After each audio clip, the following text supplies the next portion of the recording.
File with Megyn Kelly. A brutal murder is now getting a new look as friends and family continue to defend the man convicted of killing his own wife. It took 2 trials before a jury convicted Mark Duenas. Prosecutors accused him of stabbing his wife to death, and now his family and hers are standing behind him. Trace Gallagher live from our West Coast with why this story is getting such attention. Trace?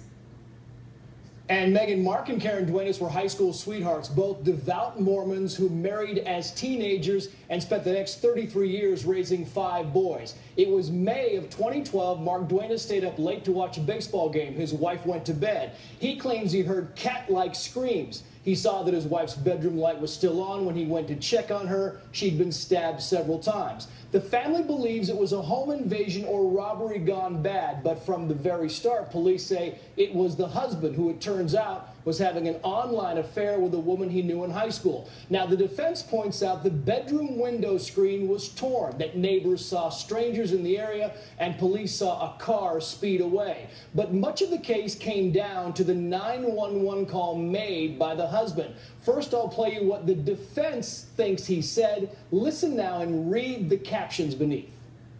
911 emergency. I said my wife's sick. I'm going everywhere. You need an ambulance? Okay, hold on. Hang on and let me get to the medical dispatcher. Hold on, sir. You heard him say, I found my wife. Well, the prosecution heard a different version. Listen again and read their captions. Play this.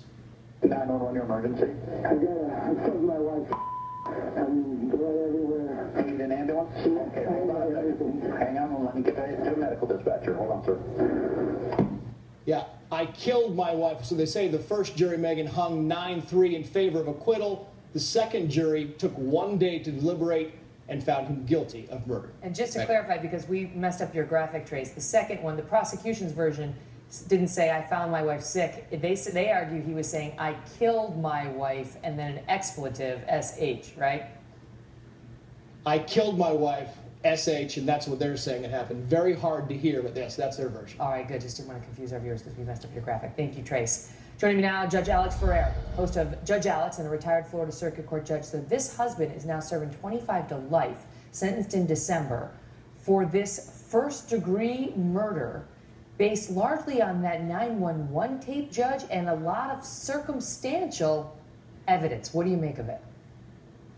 It's a weak case, and you know the saying, Megyn, weak cases make bad law. This case is going up on appeal, and appellate courts bend over backwards to make sure that an injustice is not done. And sometimes doing that, they end up making law that applies to a lot of defendants down the road who aren't innocent. And this is one of those cases where that could happen. And in this case, the first jury hung. It was leaning for an acquittal, and there was one member on the jury who shouldn't have been on the jury. He was an alternate. A juror overslept, and the judge sat the alternate juror, and that juror said, I'm voting guilty no matter what, so you may as well hang the jury.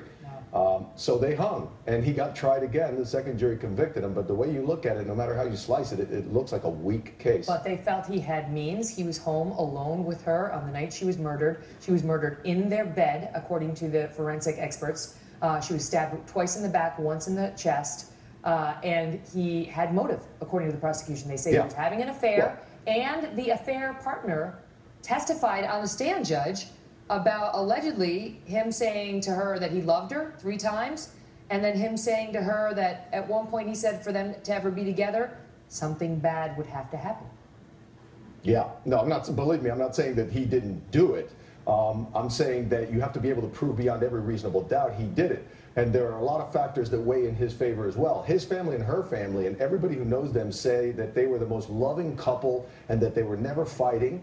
The prosecutor got up in front of the jury and said that she asked him for a divorce that night when there was not a shred of evidence that she had ever but let me asked for a interrupt you. divorce. Even if they were a loving couple, it was established, it was admitted at the trial that he was having at least a texting affair with this old colleague. When you say of his. affair, I mean, it was a long distance thing. They weren't actually having sexual relations, but he expressed his love for her. They hadn't even seen each other. Yeah, but he said he loved her. Well, okay, I'm not defending him on that one. What I'm saying is this was a woman he met on Facebook that he went to high school with, and he had admitted to his wife that he had been chatting with her, and they had never met, they had never gone out, they certainly never had sex. I get all that, I get all that, but the point is that you can't paint the marriage as rosy. You can't paint the marriage as rosy when it's established that he's having at least an emotional affair. But wait, but let me get back to this because yes, but I'm not the one who's painting it as rosy. His family is. Here's one of the because you were a police officer in addition to being a judge. To me, it's extraordinary that this man with no criminal history, as far as I know, and no history of domestic violence with this wife, would have stabbed her to death. I mean, a stabbing death stabbed her in the heart, basically. While she's in their marital bed, to be with this woman, whom he may love, but it's only a text, relationship, that kind of thing. That does seem perhaps a bridge too far. Your thoughts on it? Well, my thoughts are, in an emotional situation, a person who has no criminal record may reach for a knife just like they may reach for anything else. I don't see that as a far stretch. I just see it as an opportunity at the time that the passion gets high. My problem with the case is everything else. Yeah, you can have things that weigh in favor of him possibly being motivated to kill her because of this or that, but there's a big cry between he could have done it for this, he probably did it for this, and proof beyond every reasonable doubt. And in this case, I just don't believe the prosecution had it. So given that, and by the way, the prosecution also argued that he was going to get about $1 million pension that he wouldn't want to split with her in a divorce. But well, that's given true all in of every that, married case. Everything you just said, then how important was that 911 call? And again, I apologize to the audience for putting up the wrong graphics, but the prosecution is arguing, maybe we can play it one more time before we let the judge go. They are arguing that he said in the 911 call he slipped and inadvertently admitted to the 911 operator, I killed my wife, and then said the S word. Listen. 911, your emergency. I killed my wife. I'm blood everywhere. You need an ambulance? Okay, hang on, let me get to a medical dispatcher. Hold on, sir. And now for the second time we put up the wrong graphic. We keep putting up, I found my wife. That's what the defense is arguing. The prosecution did not argue he said found. They said killed. Yeah, they argue that he said, I killed my wife, and then he said the S word because he caught himself at saying the wrong thing. Here's the problem with that argument. First of all, the jury listened to it over 20 times, and they couldn't make it out. I've listened to it a bunch of times, and I can't tell. This is like the tape in the Zimmerman case where nobody could really tell who's crying out. If the police really believed that what he said was on the 911 call was, I killed my wife, then why didn't they arrest him on the spot? They arrested him 4 months later. If somebody calls 911 and says, I killed my wife, he's not leaving the house except in handcuffs with the cop that very night. So clearly, they didn't believe that's what he said at the time.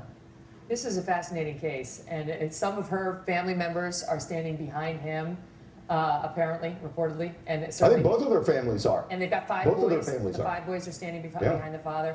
So we will see how this plays out on appeal. Judge Alex, great to see you. Thank you so much. Always good to see you, Megan.